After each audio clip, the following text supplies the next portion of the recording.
And welcome to Talkin the Gridiron here. Here we go. We're back with you another Sunday. I am back with you. As I was just telling Jimmy and Terrell, missed that week. They held it down for us here. A lot of things to get into here in week 16 as we march our way closer to the playoffs. Some of the teams that we thought were maybe pulling ahead got a reality check this week. Some of the teams that should have lost decided to try to win, and that didn't help either. So I'm curious to get into the draft kind of thoughts as we get closer to that point. Look at maybe the draft order too. And I want to take a look at the top 10 picks from this draft real quick. Not anything long, and just kind of look over what their kind of rookie year has been like and what that maybe projects for next year as well. So, of course, Terrell here, Terrellism Sports, joining us as well. Jimmy Pilato. Jimmy, how we doing? I just got done taking my 28th picture with Santa Claus because I have a lovely Italian mother, and that started as a tradition. I was born in October, so I got the one Christmas before I turned one, and from there on. So this year, we sat along the bench, and then my sister. So it was my brother's fiance, my girlfriend, and then my siblings. So there's 4 siblings plus the 2 extras. Santa and my sister are up in the front of the sleigh driving it, and we're all doing the little pictures with it. It's hilarious because imagine me and 3 copies of me. So It's not like we're small people going through. My girlfriend's 6'1", my dad's 6'5". We're all going through this line, and it's like moms with their babies and little families with kids that are just losing their ever-loving minds. Like, I'm gonna go see Santa, and then we walk through. How many kids do you guys have? 1, 2, 3, 4, 5. There's 6 of us. Okay, I'll give you 2 of these, like the 3D glasses that you could see the things twinkling in the lights. Yeah, that should be fine. We could share. Don't worry about it. We can share. And then we all looked at Santa right away. We followed the baby that was just having an absolute meltdown. So the guy's like jingling the thing. Come on, honey. It's okay. Who's a pretty girl? And then we all get up there and like click, click, click, and we're out. And the Pilato Christmas. The guys working there, I like it. All right, so my kid, I tried to take my kid there a couple weeks ago. She wasn't a big fan about it. But that was maybe the Santa. They gave her bad vibes there. But you know what else, kind of based on what we saw this week in the NFL, what did you guys make of the game of the day? I mean, it really was 5 touchdowns from Daniels. Jimmy, you mentioned he did have the turnovers as well, but he came up big at the end when he needed to on the final drive. A lot of controversy over this right tackle moving a little bit or whatever that was. I don't catch that on the field, then it didn't actually matter in the scheme of the play. So it's better that they missed it because it would have screwed up. It's a great story, great finish. This is one of those defining moments. Like we talk about Heisman campaigns, you have to have a Heisman moment. This is his Rookie of the Year moment because holy shit, you did it. You staved off. Now, granted, it took knocking out their quarterback with a concussion early on, getting Kenny Pickett playing against you, but the Eagles almost did everything they needed to come back and win, yet the Commanders pull it off. Jaden Daniels has some ice-cold blood in his veins right now. Right now, it is a lot of fun, and they have continued their fight. Do they play the Eagles one more time, Terrell? Is this their first meeting? No, they've already played them twice. That's the second time. If Jalen Hurts doesn't come back and the Eagles have to play behind Kenny Pickett, it's a legitimate conversation now that, 2 more games left in the season. If the Commanders handle their business and the Eagles slip up and fall, that you're not just looking at a Commanders getting the wild card spot, which I think they kind of solidified right now. They could possibly be looking to even go higher than that. That was a huge performance today. And the defense, hopefully Lattimore gets back, but the defense stepped up and made some plays when they needed to. Jaden Daniels stepped up, made some plays when he needed to. The Eagles didn't want to fight at the end of the game. They had quit. It was 15 rounds, and Clubber Lang had just been peppered in the face by Rocky for 15 rounds, and he just lays down at the end because he's so goddamn tired. That was what it felt like. It was the Philadelphia Eagles were not Rocky today. That was Jaden Daniels. That was the Washington Commanders, and that was – I mean, I turned it on right after the Bengals game ended and got to watch the last quarter of that game. That was very fun to watch. And Terrell, I mean, your team here with the Eagles – Eagles, they have their problems. Obviously, that hurts things, obviously going to help you. But what's your takeaway from that game? What does it mean to the Commanders? I mean, you've seen the progression this year. What does it win like? What does it win like? I mean, it means everything. It means everything because we got to win. We got to win in the way we got to win. We had 5 turnovers. 5, and 3 of which we were in scoring range with 5 turnovers against the best team in football, everybody was saying. Yep. And so regardless of the Hurts situation or whatnot, like I said, do I believe we're going to win the Super Bowl? No, but I mean, crazier things have happened. But I like the progression of Jaden Daniels. And I hate when people say, oh, he's solidified rookie of the year. No, he's done that weeks ago, bro. He's been doing this all year long. He's been doing this all year long. There's been people that have been making arguments. So now he had 2 picks. Bo Nix be getting 2 picks every game, too, without the offensive explosion that Jaden Daniels does. I've stopped talking about that. I know, but I can't get over it. I can't get over it because people still believe that, and it drives me crazy. I was watching the Denver game. What was it, Thursday or whatever? And they were still talking like he could win rookie. I'm sitting here like blasphemous. They have to say something to produce television. I'm not producing television anymore. I'm just sitting here and looking at it objectively. Yeah, I have. But we know how you go back and forth. One day you're a Bengal fan, one day you're a Bronco fan. I don't know. So I thought maybe you go back to this Bo Nix thing. Anyway, let's talk about the team at hand, the real team at hand. Our defense is terrible. We have no secondary help. Lattimore was getting beat up. He did make a couple crucial plays, though. But we went against the offensive player of the year also, who had a big game. All I take away from it is we ain't giving up ever. And we got a quarterback that makes that locker room believe it doesn't matter what the score is or what mistakes we make. We have a chance when we have that guy behind center. Yeah. And it feels good for a Washington fan who hasn't had I gotta think of forever. I feel like you're underselling it a little bit. I think a franchise that beats the Eagles that has been in the division, not saying this is the thing, but like there's certain wins where they matter a little bit more in like because they usually don't beat these teams. That's all my deal is with that. That's my thing. But I don't know how. I'm excited. Don't get me wrong. I'm excited. I think that it goes along with. I know the Cowboys game didn't end the way that they wanted it to, but the Cowboys game they were down and scored a lot late. That big play to McLaurin, it's true. I mean that's the culture shift that you're looking for. You're not necessarily looking for the success, but you're looking for the damn it. Why won't you just die? Why don't you just stay down? I'm hitting you with everything I got. I scored 38 points. Why don't you just stay down? Nah, bitch. I'm gonna score 39. Watch. I'm going to score 39, so you have to score 40. I'm not letting you get this thing easy. I'm not doing that. I'm not sitting here. And with who? And with who on the team? I mean, we got Scary Terry, and everybody else is just neighborhood boys from around the league. Like, I mean, come on, dude. He's making other players look like they're somebody. And when you got a quarterback that can do that, I mean, it kind of leads back to the same conversation we've kind of had about some of these NFC teams. At the end of the day, I feel like every week as we've been kind of progressing our way through the show, like I think we all know we can talk week to week, but we all know like when it gets to the playoffs, it is a different season in the NFL. Yeah. Right now, as much as I don't think the Commanders could do anything in the playoffs, I still think they could steal a win somewhere down the line just with the capability of their rookie quarterback. But I don't think they can go much farther than that. So like there's a limitation there to it. And very rarely I was realizing we're not proven wrong too much in the NFL. Usually in the playoffs, you might get an upset or two. In the playoffs in general, because when we get to college football, we can talk about that too. But we didn't. There was a lot of us. I'm speaking to myself that tried to go for a lot of swings and misses, and you shouldn't do that in the playoffs. You should go with what you watch and not go for the home run picks. I heard it last year with the Browns. Like people were talking about the Browns after they lost to the Texans. We were saying they're going to fix all of their massive issues when they get to the playoffs. No, that's normally when your massive issues get magnified. Exposed. So all the issues that we're talking about right now with these teams that are having really fun seasons, when we come playoff time, we're going to be sitting here like, how the fuck did they make the 7th seed with this guy, with this bum playing safety? Like that makes no sense. How are they here? What did they do throughout what magical voodoo? No, it's not magical voodoo. This is just a different season. This is just a different level. All of those teams that were maybe taking you lightly during the regular season don't have any room to take you lightly anymore. They're pulling out all the stops. We saw the Lions pull a fake fumble out of their ass today. Yeah, that was funny. That was a good that was dope. I like that one. I think it was hilarious.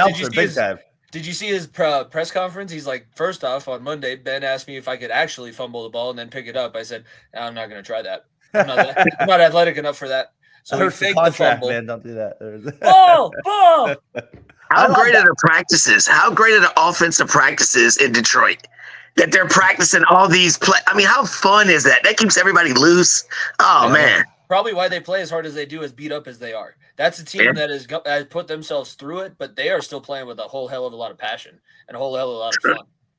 It'll be interesting what they have left when they get to the playoffs. They'll get obviously that bye week's critical, so we'll see where we'll get to. And just kind of a fun little ending to one of the games as we kind of move. It eliminated a playoff, I guess you would say. Somebody left, and the Cardinals get eliminated here to the Panthers. How about a little love, though, for our guy Hubbard here? I feel like he's had a really good season. I mean, if you're a fantasy guy, he's really come up big for some teams I know along the way as well. He has a great run to finish off the Cardinals season here. Kind of does his thing, breaks the 2 tackles. He had a run before that set up. I'll get up on the screen here.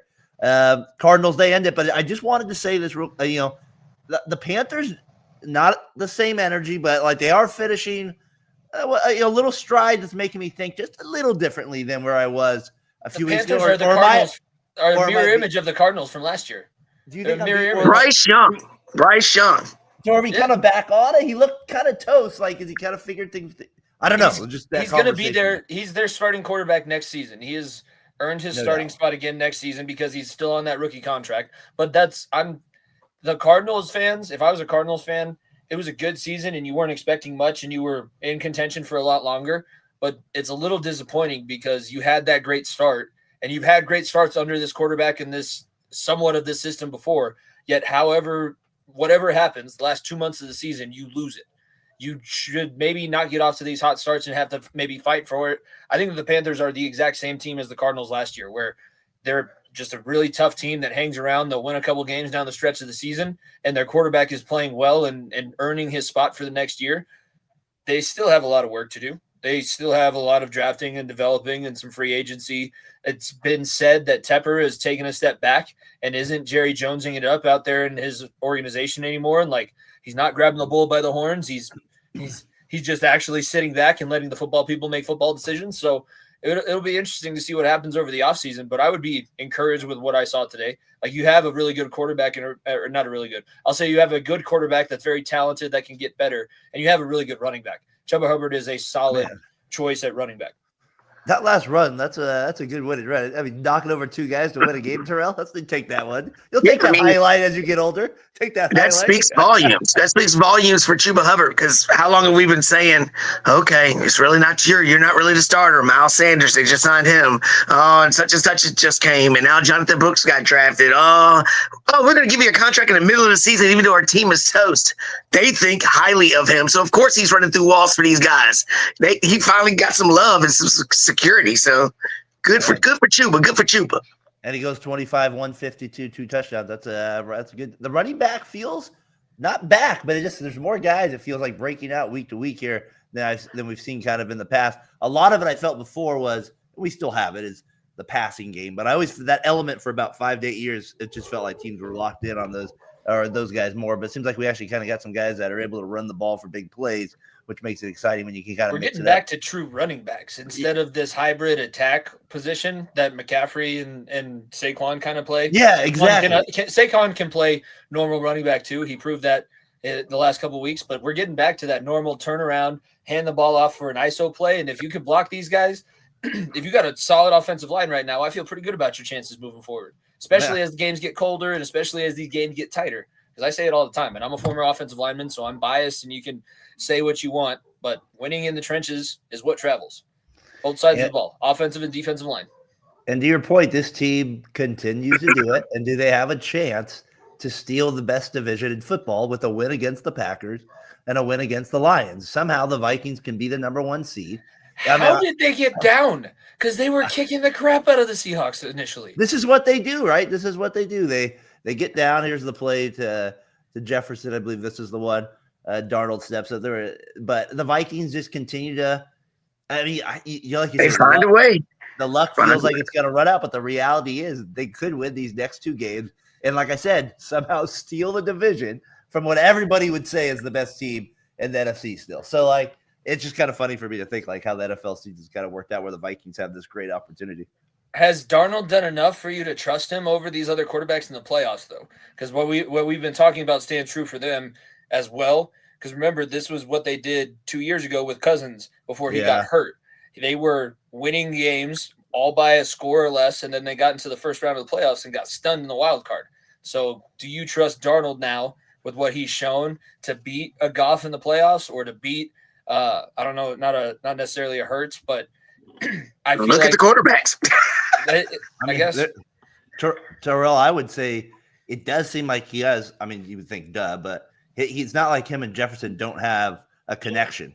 So, like, that would be my one hope. It just hasn't been proven. I think that I agree. This would have to be their coming out party. So, do you trust that they're going to have that coming out party in the tighter situations when you're not getting all of these open looks? You know he's going to be doubled, and then you'll have to see if you can make Addison do what he's done so far this season. They have the chess pieces to play. Can you get the ball in those high pressure situations? I would say still. So the intro will be a little different. I don't fully believe in Darnold yet in that regard. I think he's going. It's not Darnold. It's not Darnold. No. Just like I don't believe in Brock Purdy. But when Brock Purdy has all his weapons, then you're like, well, he probably could do it because he has all those pieces. I mean, you got Aaron Jones back there he's staying not hurt, so he's still playing. Running good. And when you have maybe the best receiver in football. And then don't forget, TJ Hawkinson is a star. I mean, TJ Hawkinson's a star, and Addison's already shown what he can do. So when you have weapons like that, they can make you feel better, especially when your defense can get the ball for you. And they're one of the best defenses in takeaway. So, and the Seahawks still had a chance, obviously, here to win it at the end. 60-yard field goal attempt came up just a little short there, and just like their playoff chances looking a little short as well with another loss here at home. They continued. I think they have fit what we have said. They've took the dive. Did he get hit in the dick as somebody ran by? A little slap. You saw that? I swear that's what happened. That is what happened. He stands there and then right there. Yes, he did. I was waiting for the flag. Was that a Viking or a Seahawks? The penalty. It was a Viking. First down. What are we doing here? It's gonna be. What are we doing? I could have gotten it. But is he going to be able to kick the 45-yarder after getting hit in the yarbles? No, they might not be able. That's a good strategy, basically. Coach, call timeout. I need a timeout. One timeout, please. I swear. I got to get one of these down here. What's our Sunday night game here? We got Cowboys, Bucks, 13-7. I got Cowboys here over the Buccaneers. Can't lose this one, Tampa. Can't lose this one. Or can you? The NFC South, they always know how to kind of make it interesting. Penix made a little bit of a weight. Well, it probably wasn't Penix. I saw Jesse Bates had a little bit to say about that game. His defense made a little bit of a difference on that one for sure. But that's what you need to do when you have these young quarterbacks come in. You got to have players and units of the other side of the ball step up, and kudos to them because they look like they were dead. I didn't think I was giving their playoff chances the axe this week if they lost again, even in that division. I feel like they were playing themselves out of everything. He still didn't get the ball to Kyle Pitts. No. What is it with Kyle Pitts? He must be a jerk in the locker room, dude. He must be an asshole. Somebody ought to tell me that before I draft him in fantasy again next year. I don't know what it is. What is it? I made the mistake this year as well. I stayed away from him before, but I made the mistake this year as well. So the Vikings, they get that one. Terrell, it was an ugly win for the Rams. They do beat the Jets. I mean, this game was on locally, believe it or not. So this is the game I got. And the Jets, there was one point in the game where they were up 9-6, and they go for it on 4th and 4 on like the 17. They kept doing it. Yeah. I was just like, what are we doing? And then of course it kind of whatever. Maybe didn't end up to bite them, but it totally changed the strategy of their whole game at that point. So they obviously doing a good job tanking or whatever you want to call what they're doing over there. We said that when I was on with you guys 2 weeks ago, we said the Rams are the third best team. Are we still feeling that way 2 weeks later? We've changed it a little bit. What do you got, Terrell? So not third best team. I think Cooper Kupp is hurt or injured some kind of way.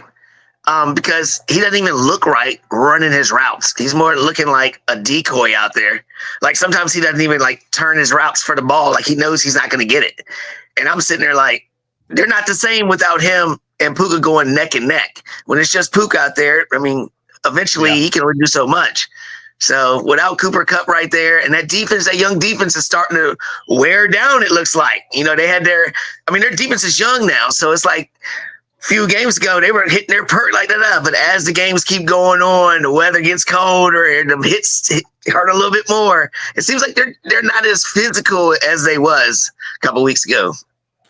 Yeah, like I said, it was kind of an ugly kind of win. You need wins at this point of the year, so you take it, whatever. But definitely wasn't as impressive as we were talking them up 2 weeks ago. Jimmy, you still feel like they're the third best team? They got coaching that can help them out in a lot of situations, so they're always going to be tough. But it's been shaky, and that should have been a bigger win. I feel like there's a lot of teams that haven't been passing the eye test, and I don't know how much the eye test really matters because wins are wins. Yeah. And they needed to get this one, and it's a Rams or a Jets team that everybody beats. You still held them with I've one touchdown that they missed the extra point, or was that a different game? No, they missed the extra point. Yeah, one touchdown, missed the extra point. You're still handling what is one of the greatest quarterbacks of the generation. I was watching a little bit of the Enigma documentary. I don't know what to make of it yet. It's an enigma. The documentary is an enigma. I should have known by the title. I'm not getting any answers out of this thing. I'm just getting more questions. Basically, I'm waiting for the face glitter. I'm waiting for the face glitter in the trip to Peru. That's kind of the only part of that documentary that I'm really interested in anymore. He learned a lot at Berkeley. He learned a lot. I went to a school that had a heavy, it's the Gunnison Valley is very much known for their psychedelics. So I had a couple classes that I got to learn a little bit more about them. Because they happen to fall under a sociology banner. I have no idea what he's trying to do. And it's not helping on the field. He's like, I had to take my field persona and my off-field persona, and, I was a different person. Maybe let's go back to that. Maybe let's go back to being the two separate people because you won when you were doing that in Green Bay, and you're not winning anymore. It looked like he got hurt on that last play, too, or one of the last plays where he got sacked. He's so old. So I don't know. You're so old. You're so old. But with the Seahawks losing, though, with Seahawks, Rams now 9 and they're still say 9-6, Seahawks 8-7. So that's all they got to battle. Just got to battle off the Seahawks for 2 more weeks, and they sneak in there. And who knows? They, like I said, maybe Cup does get healthy, and they may make a little run here. But I think that momentum they had a couple weeks ago is kind of looking a little daunting as they had to finish the season and that stretch run and staying healthy. Speaking of a stretch run and a team hanging on, is those Bengals, and Burrow. A magical play there, gets the touchdown, keeps the hopes alive against the pathetic Browns. Defense kicked the shit out of us in the second half.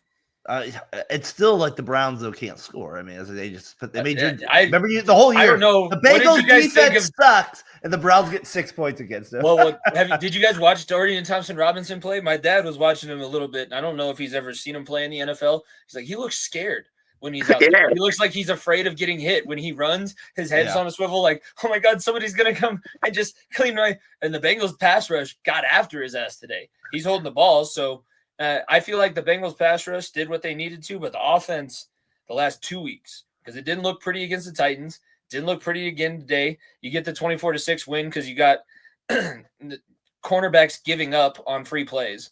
Joe Burrow draws Myles Garrett off sides, and then the cornerback just doesn't follow Jamar Chase. So they get that they run. I liked the first half, didn't like the second half. It sets up a very interesting game internally for me. I have a lot of inner turmoil with this game coming up. I was initially planning on going to Cincinnati to watch this game out in Paycor. I'm not doing that anymore because I'm a broke teacher. So that doesn't work out. No, but basically, the playoff hopes of both teams are in the balance because of what happened on Thursday. If the Broncos handle business on Thursday, this is a much different situation. Broncos have no more wiggle room. The Bengals have had no more wiggle room. We may get fireworks, or it may just be a really shitty game on both sides because nobody wants to make a mistake. I don't know. But this is interesting now because the Bengals kind of did a similar thing to what the Broncos did. I feel like the Browns would have scored way more points if Winston played. I don't know why they're not playing Winston because you might as well. Everybody else plays better when Jameis Winston is on the field. Everybody else looked like crap today with DTR. No offense. I just feel like he's in a bad situation. I get what they're trying to do, see if they want to keep him around. You got to keep him around. You have so much money tied up other places in the quarterback room, you can't get rid of him. He's still on a really nice deal for you. So he's going to stick around. Play Jameis for as long as you have him. See what you can do. They probably could have won that game if Jameis was playing today. That game is so irrelevant. It's only a few things that mattered at all. One thing was how great Joe Burrow is. Joe Burrow is the truth, and I've always loved Joe Burrow. Another thing is, what are they going to do with the receivers? And then the only thing for Cleveland is, how bad do I feel about Myles Garrett? This guy is setting history, making all these plays. This guy is going to be a Hall of Famer, and nobody talks about him because his team sucks. And he's one of the best defensive players in this generation. And it's just a shame. It's just a shame. Do you think who would be more likely to be traded in the offseason, Garrett or Crosby? Because they both have big contracts. Both Myles Garrett. Oh, Crosby. Definitely Crosby. Definitely Crosby, I think. I wonder if Garrett would make more of a stink, though. Crosby kind of seems to like. I don't know. I just wonder if that'd be would he come out publicly? Do you think Crosby likes his situation in Las Vegas? I think coach in the throat. I don't think he likes it, but I think Garrett. I don't know. I think Cleveland's an easier spot to kind of start ripping on. The Raiders have gotten rid of all their veterans. They're starting all brand new. They're going to draft a quarterback in the first round. They're going to have a new coach. So it's going to be all brand new. So you might as well get rid of the money from Max Crosby and invest it somewhere else and go from there. We'll see if they end up trading. So Bengals, they keep their playoff hopes alive at 7-8. I hate that we keep having to say that. Well, they do. They keep them alive. They somehow stay alive. Nobody wants to play them in the playoffs. No, I'd rather have them. For sure. That is for sure. But also, how bad is that defense going to look in the playoffs? That might be bad. Can I take you guys to my point here, because you're kind of going on track with keep that same energy here?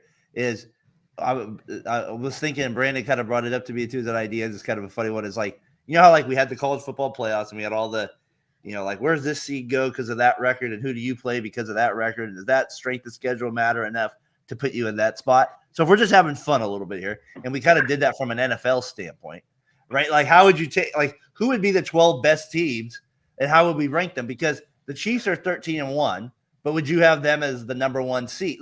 Just kind of how would that change in a format if we did take it in hypothetically? That'd be crazy for the NFL. There. So if you look at the standings, the top teams, overall, you would have the Chiefs 1, the Lions 2, the Vikings 3, Bills 4, Eagles 5. Those are your 12-4 and above teams. But is that the same order? That, and I thought it was kind of fun if you thought about that. I wouldn't want the Bucks in the playoffs. In that situation, I feel like you're pissing off Philly fans because Philly fans play in the first round. That means that you give the Chiefs, the Vikings, the Lions, and who's the fourth one? Bills. They would all get the first round buys, and then Philly has to play first round against. I don't know if we're going based on they played the scrubbiest team. Yeah, well, I guess scrubbiest team. They were a conference champion. It was the ACC champion. Excuse me, champion. Okay. ACC champion. So they're going to play the Bucks or the Falcons.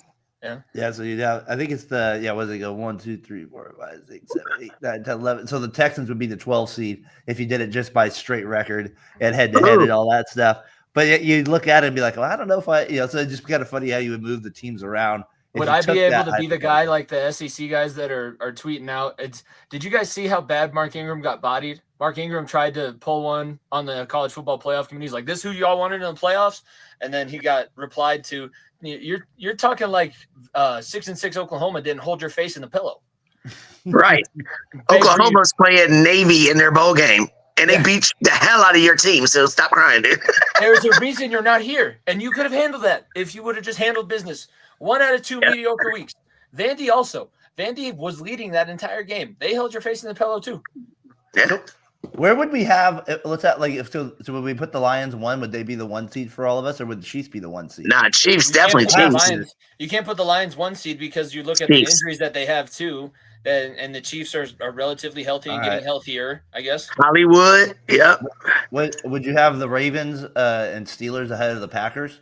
They right now have a little bit of because they haven't played. They haven't played the Saints yet. No, the Packers to me feel like a Penn I'd have State. Ravens above them. Yeah. The Packers feel to me like a Penn State at this point.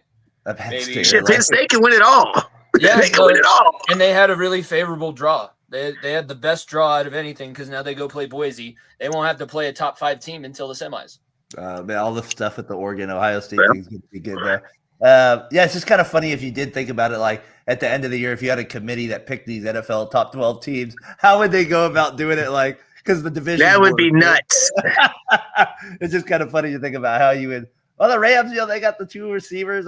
Dell goes down. Let's put them above the Texans. We're moving pieces a little bit. All right, so I just thought this was kind of also kind of a funny thing just to kind of do. just kind of thinking about this late in the year, I think about in the NFL how these rookies sustain, especially with this extra week too that the NFL season has. And it's like such a grind. And like I think you're seeing it with like some of the quarterbacks with like some of like their like just a total ups and downs. So if I looked at the top 10 picks from last year, just to kind of give you the names here, just to remind us of where we're at rookie year with some of these guys. You have Caleb Williams, Daniels, May, they go 3, Harrison 4, Joe Alt 5 to the Chargers, Neighbors, Latham, Penix, Adunze, and McCarthy round out your top 10. Kind of funny looking back at some of those guys and like who has the most receptions, who has the most yards. And I would say for the most part, the receivers have delivered this year in the first round with at least numbers. And really? Kind of, not with like star numbers, but they kind of lead the rookie class in almost everything. I thought it was the quarterbacks. The quarterbacks have been for sure really good. I just mean now if I'm taking it out of the top 10 from the whole there. It depends on if, I mean, statistically, I don't know. They're causing a lot of issues, but they're playing pretty successfully. Like even Drake May, who's not winning football games, is playing successfully enough that he looks pretty good. And now New England fans are saying that they should fire their coach and get somebody that's going to be able to work with him. They don't want him. They don't like Gerard Mayo in there. The fans don't like him. They're stupid for whatever reason. But their godfather just took a job over at North Carolina, so who knows what's going on there? They're probably reeling at this point. They thought Bill was just going to come crawling back to coach the young guy. Yeah, not the case. That's Neighbors. They're just giving you his. He has 90 receptions. Bowers with no quarterback. No, Brian. It's like he's doing it to himself. Both those guys. Brian Thomas for the Jaguars, 64. Oh my God, he's killed.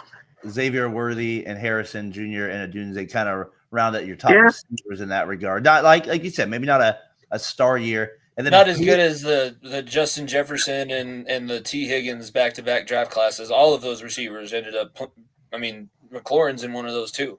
So there's been a few draft classes of receivers that have been out of this world. They've been solid this year. They've been real solid.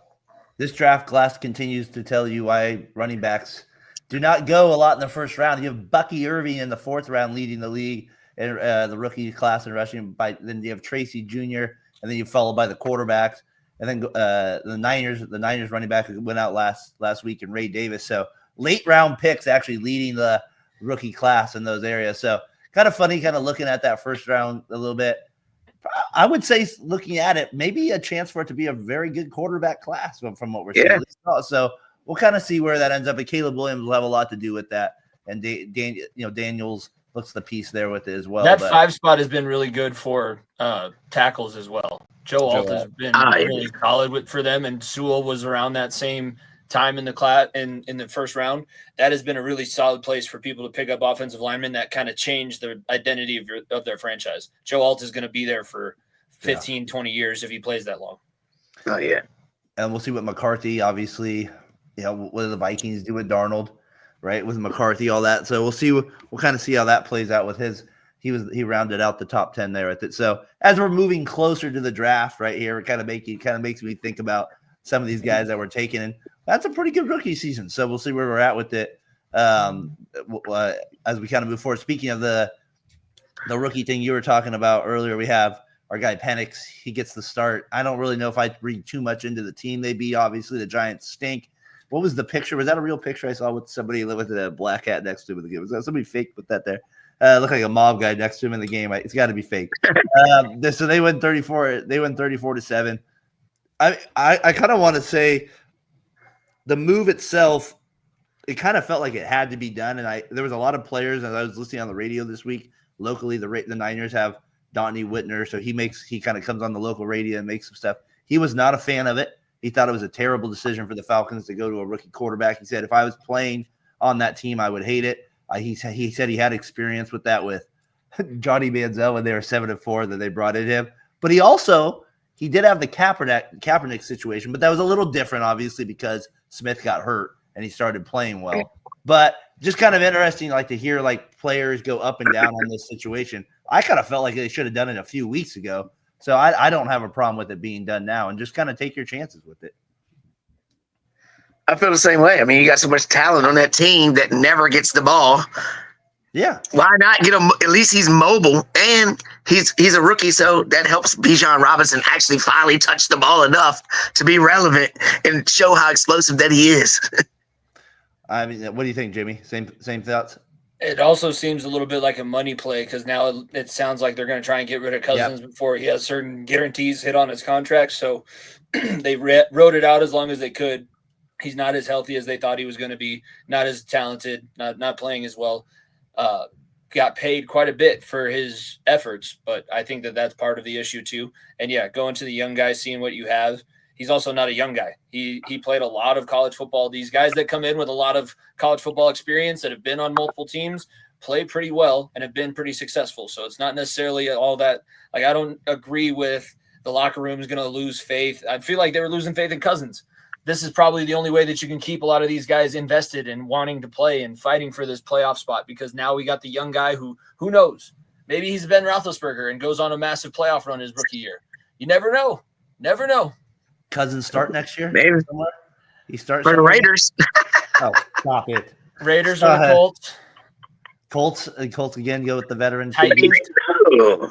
I don't know. Hey, Rich, baby. So he's starting somewhere. So somebody still feels like he's. There's enough teams that need a quarterback. Cleveland, maybe Cleveland. Cleveland. Yeah, because he's going to get a Russell Wilson contract where you get paid $1 million, and these other teams are going to continue to pay your guaranteed money that you're still entitled to. Go to Cleveland. 13-7 here. Just to remind people here, we're getting close to the end of the first half. CD Lamb kind of just made a big play here on a 3rd and 4. Is that Tony Romo at quarterback? No, it's not Tony Romo. That was not Tony there. Not the best. See the ball. Come on, turn around. You got to turn around. You got to see the ball, DB. Come on. That's basic 101. I love it that's always I love when they change that rule. At least I was like that. That was like I was always pro defensive back, but that was the only one I did not like. So they got to see the ball there. Come on, man. You have to see it. All right. So they're ahead 13-7, as Jimmy said. Maybe not riveting, but still Bucks. They could have they lose right here. Gives the Falcons obviously right back into it. Baker in the second half is going to make Jerry Jones cry. I hope so. It goes to Mike Evans. Gee whiz. He needs to average a certain number of yards for his 1,000-yard season and get the 10 in a row or whatever it is. He needs more. Taylor, again, a running back. Big day. 218, 3 TDs. If you're a fantasy owner out there, you are happy with Mr. Taylor on a day like this. I was against him. So to him, that was you get the you know what. I was against him too. Yeah, did not help me, sir. Did not help me. So did not appreciate that. They beat the Lions, just continue to roll, kind of like we've been saying about them this year. Just I like what you guys kind of said, Jimmy. They're mentally tough enough with all these injuries, and they just kind of keep playing that style, and they're not backing down. And that's the one thing, like come playoff team time, where I feel you just feel different about this team. Like even last year, there was people that were not. Yeah, they were good, but remember, it's like Campbell's too, and he was, but like there wasn't the same belief as I think people have seen it now. They understand the toughness. They get the players, St. Brown, all these guys that play hard. So I think that's the number one thing. Or we're just like as people watching the game, I think we're in on him now because of that. He's learning. He's not going to do 3 fake 2-point conversion plays in a row. That Cowboys debacle is not going to happen again, I don't think. He had his debacle early where he kicked the onside kick with 12 minutes left because that was dumb. And he even came out and said, that was very dumb. I shouldn't have done that, but I just have so much belief in my guys that I just want to give them the most opportunities to play. And he turned it around somehow. So he's a master negotiator, litigator, speaker, master motivator. He is. He definitely does that. Has that ability, and we'll see where the Lions go. Like I said, they had somehow the Vikings have a chance to steal it. So they and that's what's making them play hard too. They have these few teams that are just right there on them the whole season. So that kind of makes you have to raise your level of play as well in the regular season. All right, afternoon delight here. You got 3 games to choose from. You have the Bills. They not a pretty win at all against the Patriots. Drake May does continue to kind of look a little better though, fellas. Yeah, he looks good. The Raiders, what are we doing? No, you had the chance. You had it, and you came back and decided to score a touchdown against the Jags. And then the Niners officially eliminated by the Dolphins as they lose. And the Dolphins, like the Bengals. Oh, my God, I got 2 games back on Nico. Fuck yeah. Right there. You got them both back. Afternoon delight. Which one you going with, Terrell? Oh, man. I mean, I can go with. You can go with Yeah, that with the number one pick, you can say the same thing about the Jaguars. They were trying to lose too. Who knows what could happen but the Giants, I think they are. Once they got that lead, they were like, "Yeah, we're not going to win anymore." So I mean, hey, you know what I mean? They just releasing players. They just say, "Everybody leave. We ain't trying to win nothing." But I think it says something about the Bills and the Patriots. For the Patriots to still have something to fight for, you're talking about the coach getting fired and all these things. These players are playing for him. They're on the road against. Last week, everybody was saying the best team in football, and they still play. And you're evolving your quarterback. And I like y'all made fun of me when I said before the draft. I said I wanted Drake May because I saw something in Drake May.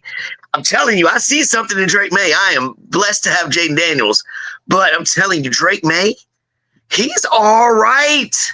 I think he might be the second best quarterback in the draft class. Caleb Williams, he does look a little exhausted. We'll say that. He does look a little fatigued at this time of the year. It is an interesting point. This Bills win, I just say chalk it up and move on. I'm not going to overthink this win, what they had. It's just whatever. It's a division opponent. Their defense is suspect. They have a lot of injuries on their defense, and their pass rush isn't there. Their pass rush should be better than it is. So they have issues on the defensive side of the ball, but you just got to keep winning. Got to keep chasing the Chiefs because the Chiefs – as of now, if the Broncos take care of business in Cincinnati, the Broncos are going to be playing them for their playoff lives, and the Chiefs. I don't know. Have they locked up? Did they lock up the 1 seed? I feel like they might have locked up the 1 seed with their win. Nah, not yet. They got to win. They got to win on Christmas. In the 4-team tournament, we have between. What did you guys make of the Christmas Day or the games on Saturday? We had the Chiefs, and the Chiefs. It was in the way. They were great games. They were in the way of the playoffs of college. Like the college playoffs is the first time ever. And then you got to go against the NFL. And I can see if it was no offense, Raiders and Jaguars, that's fine. But you had some quality games. You had 2 big games. I mean, throw some bad teams out there. No offense, but I'm just saying. Yeah, the Ravens Steelers, that's obviously never a bad game. And then you had Chiefs Texans. Texans were good last year. That game, the Chiefs again, they just continue to kind of hang on there. Jimmy Mahomes. Oh, I just always love that. No injury. I always love that with what's the guy Willie Walker where he's walking out and then does the flip. That's like what I just think about whenever I see things like that. Like he's either doing that or he's in the Varsity Blues locker room with Bud Kilmer, like shooting up his ankle. Yeah, Val Kilmer, he's out there. He's sacrificing for the team, something you wouldn't know nothing about. I don't know. I don't know what the hell. It's crazy. So they move on. They win as well. The Ravens, finally, Lamar is able to kind of conquer the Steelers a little bit. I thought that was a big win. The Ravens, like I said, if we had them in the playoff theory draft thing I had or whatever I said about the NFL, they would be one of those teams that we'd have a hard time placing them. We would have no idea where to put them. Because we'd be like, well, they're better than their record, but are they? But if they win a division, then you have to put them as one of the top 4. For sure. That's why. So they're tied for the division. So we got that. All right. If playoffs started today, that would be the matchup there with when we get to the standings here. Real quick, I moved the page here on me real quick. So if we had the playoffs start today in the AFC, you would have Bills, Broncos, Steelers, Chargers. Texans, Ravens would be your first round with the Chiefs having a bite up. Eagles, Commanders. Oh, we just saw that, obviously. Rams, Packers, Vikings, Bucks would be your first round. That AFC is just a little bit better. It looks like in a first round theory. That NFC, that doesn't do it for me in the first round. The AFC, that looks all those matchups would be interesting. Even give me a little Broncos, Bills. I want to see how Bo does in a performance there in Buffalo. I'd take that. No. Jimmy said no. We want to see. I would rather see the Bengals. I'd rather see the Bengals Bills. We want the Bengals Bills. Come on, Bengals Bills. You're way better than these teams. I don't think anybody wants to go to Buffalo in the playoffs. I don't think so. Joe Burrow ain't scared of that. Joe Burrow's not. I want the Bengals in there. Team, maybe. Yeah. They'd be scary. Team, might be. They'd be scary. They get in though. That you get Burrow there as a quarterback and Chase. There is no. The Bills would be like, "Are you kidding me?" Mentally. That would be like when Oregon saw Penn State got the 6th seed. They'd be like, "What?" Same reaction. Oregon's have to play Ohio State. That's so ridiculous. That's ridiculous. You don't have to play Patrick Mahomes. No. Joe Burrow. Yeah, exactly. You get the third best guy there. Who's back? Yeah, the college football playoffs on that real quick before we got to wrap to the fourth quarter of our show here is I did find it. The one thing, it was a loser of the week in terms of the way the games turned out, of course, right? But I love the idea of a home playoff game in a college atmosphere. Yeah. And we always talk about how NFL home field advantage matters.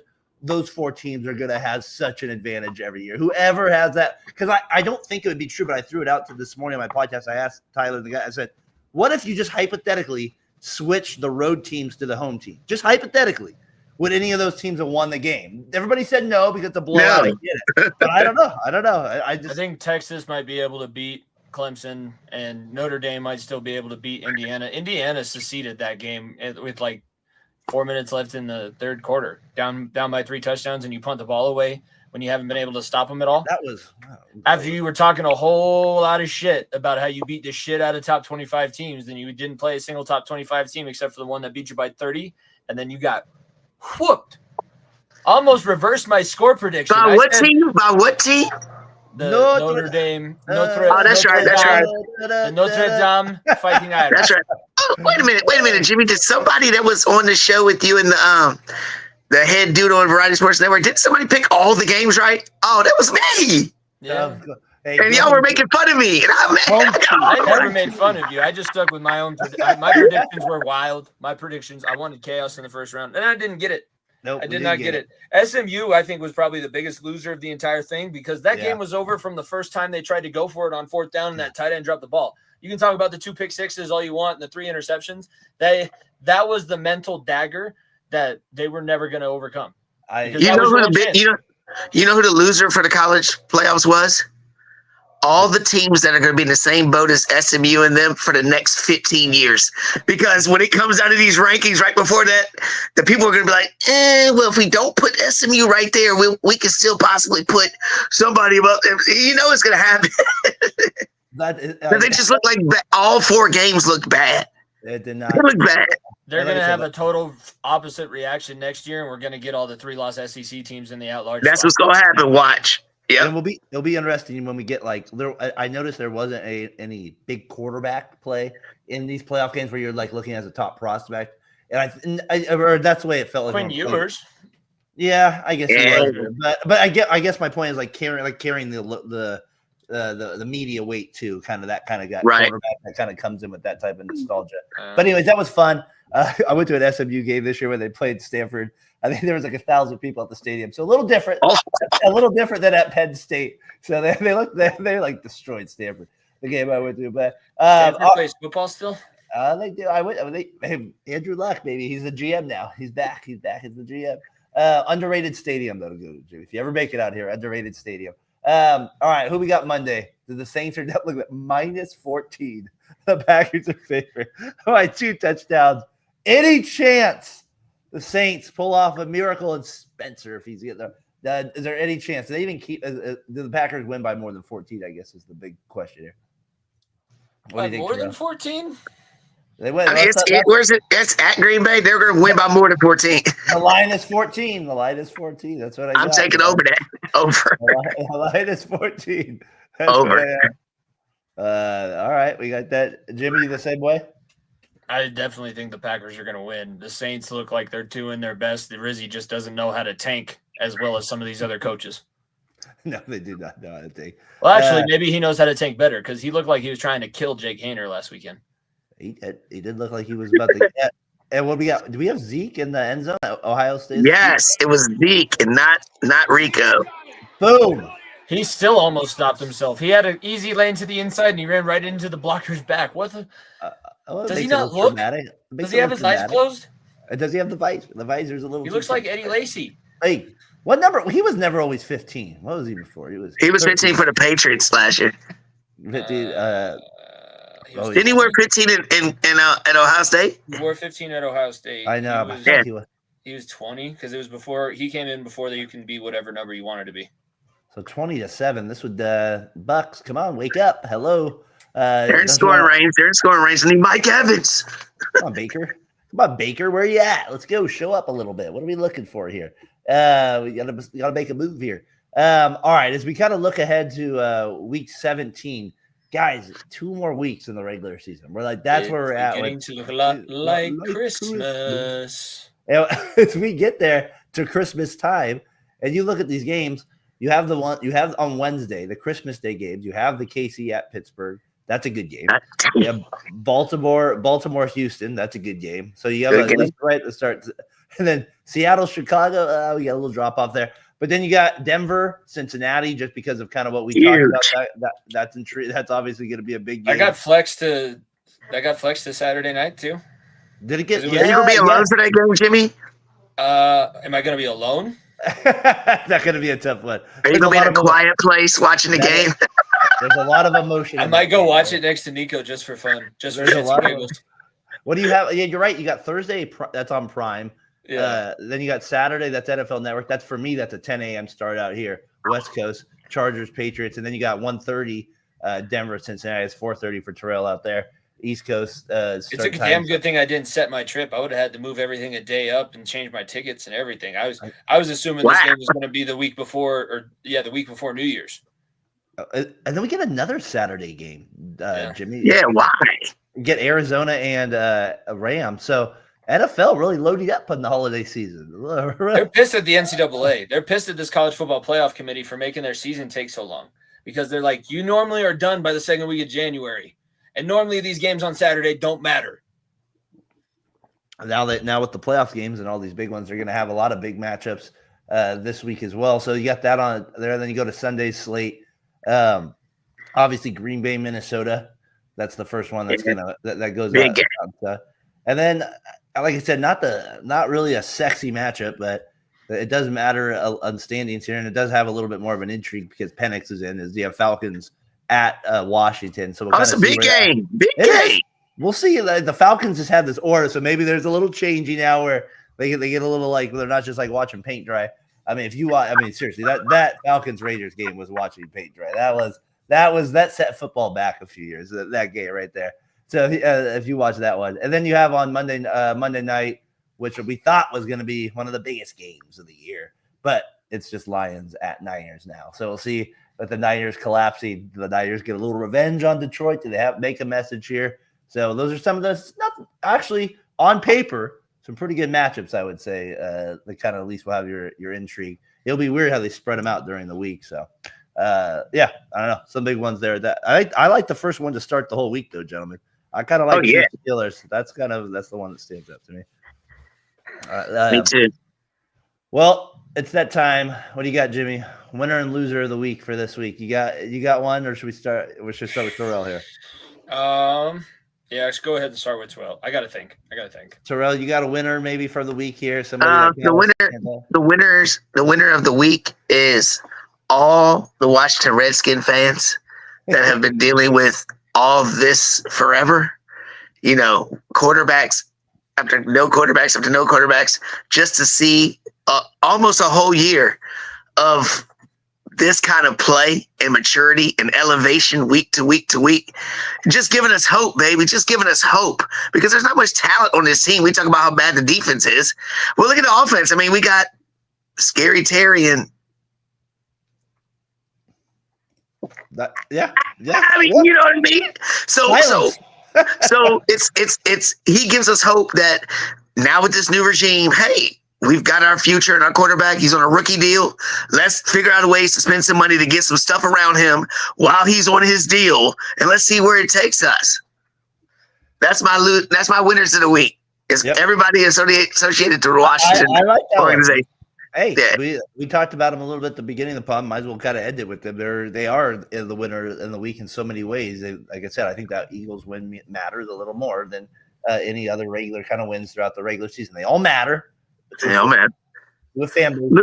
Loser of the week is the Pittsburgh Steelers, because you came into a stretch where you were on top of the world. Everybody was, Russell Wilson, let Russ cook.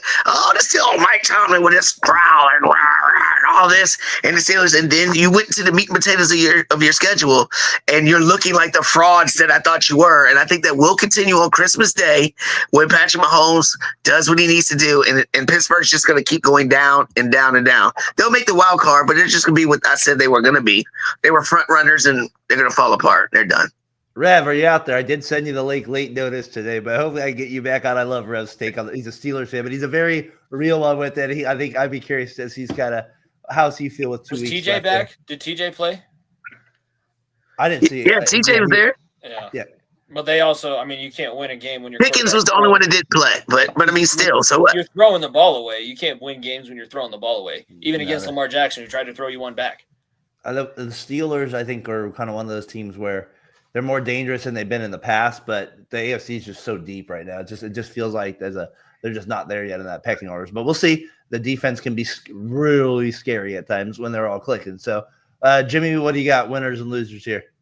My loser of the week are Philadelphia Eagles fans because however long Jalen Hurts is out, that was like worst case scenario. You were feeling so good about yourself. Plus now you lose to a divisional opponent. And I like to listen to a couple of the Barstool shows and they have Philly fans on. They give them a shit. Like, this is for the NFC East, right? No, it's not. If we win, then we win the NFC East. They can't win the NFC East, but it's for the NFC East, right? And now they're sitting there like, oh, fuck. What happens if we do have to play with Kenny Pickett for the rest of the year? Are we going to win the But they'll beat the Giants and the Cowboys. It doesn't matter. I don't know. Cooper Rush versus Kenny Pickett's a lot more intriguing of a matchup. I like it. But they still got to play the Giants, who ain't even going on the field ever. They want the number 1 pick. They're not even going to play.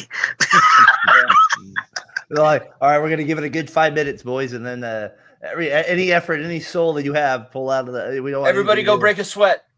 Yeah, go break a sweat. Darren, let me ask you one question real quick, Darren. Yeah. You were talking about the Raiders, blowing an opportunity to try to get that number 1 pick. Yes. If let's say y'all got the number 2 pick, would you be hoping that the Giants took Shador or Travis Hunter so you could get the other one? Which one would you rather have? I want the quarterback. You want the quarterback? I almost would be so desperate enough to take Cam Ward over a wide receiver. Like, I just say over Travis Hunter. No, I'm about to. I'm just like you gotta understand. Like the Raiders have. It's just Aiden O'Connell's tough to watch every week. Like for 20 years, like it's tough. And if I said you could have Sam Darnold, and Travis Hunter, and then you got money that you can go get some other players. Kirk Cousins. No, I said Sam Darnold. Would you still rather take the quarterback? I would take Hunter over Cam Ward, but if Sanders was there, I would take Sanders. I think over Hunter. And me and my brother, we looked at where obviously I won't bore you guys with it, but we did like the last 20 years of Raider draft picks. I mean, it is like they have like it's so bad, and then you'll have a pick like where it's like McFadden, pretty good offensive player, but like nothing's around him. So my worry is like Hunter would rot like in the same way as Asamoah did. But he can play both sides. Well, I mean, maybe it's. And he's rotting in 2 positions. I just worry about the team until they actually have a quarterback, Terrell. Like that's what it is. I'm with you. You're right. You're right. It's like I love Khalil Mack, great, but it didn't really result in anything. It's like I don't know. Like it just until they get that position, I just feel like Cleveland Farrell. Oh, you shut up! Right, that 4th pick overall out of Clemson. Yeah, you're right. And so when you draft that bad, I think it really has somebody like me pester. But between Hunter and Sanders, I'm taking Sanders. You're going to wait to do like the Texans did when they got Will Anderson and CJ Stroud. That'd be amazing. Well, now we're talking. If you could figure out ways to do some trade and do some crazy stuff to get those two to play together on the Raiders, oh Lord! Max Crosby involved maybe in a deal here. Yeah, there you go. There you go. There we go. Now we're talking here. We got to start thinking positive here. So the Raiders, though, are my loser of the week for winning the game. They are one of my losers of the week for winning that game stupidly. I have no idea what they're doing. My guy Vandy Chris, I'm sorry I'm late, guys, but my loser of the week are the Titans for 5 straight weeks. Levis was the number 1 rated QB in the South. Well, Levis is good. They did put up a fight today, though. They did with it. Vandy Chris, hope everything's going good with you out there, man. Merry Christmas as well. So I had Raiders loser of the week. Obviously, a little sarcasm behind that, but it doesn't help when you go from 2 to 6 and a draft spot. It doesn't really necessarily help with what you need. So, and then my winner of the week, even though they are the number 2 pick right now, the Patriots do seem to be building a little momentum with May. And if they get Hunter, now we're kind of talking now we're talking. That's what I'm thinking, Jimmy. Now I'm pissed. I'm pissed. Yeah, that's what I'm thinking, though, is if they stay 2, that's where they want to be. They want, because I think the Giants would take Sanders. And then you have Hunter there at 2 with you. I mean, if you're a Patriots fan, that's got to be your dream scenario. Yes. Oh yeah. Jimmy said, "Me, Jimmy, and I are like they have. It feels like that's the one position the Patriots can never draft either. Is wide receiver. Well, I feel like they would put him next to Christian Gonzalez. Yeah, make their defense even better because Gerard Mayer is a defensive coach. Do you think he would be defensive?